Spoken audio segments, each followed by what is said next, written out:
ഇൻകുലാബ് സിന്ദാബാദ്, CPIM സിന്ദാബാദ്, രക്തസാക്ഷികൾ സിന്ദാബാദ്, MS Prasad സിന്ദാബാദ്.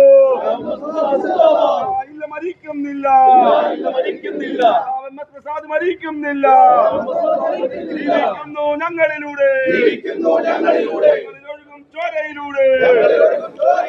ഇൻകുലാബ് സിന്ദാബാദ്, CPIM സിന്ദാബാദ്, രക്തസാക്ഷികൾ സിന്ദാബാദ്, രക്തസാക്ഷികൾ അമരന്മാർ, ധീരന്മാർ. നിങ്ങൾ വിളിച്ചൊരു മുദ്രാവാക്യം, നിങ്ങൾ വിളിച്ചൊരു ചോരച്ചെങ്കൊടി ഞങ്ങളുടെ മണ്ണിൽ ശാശ്വതമാക്കും.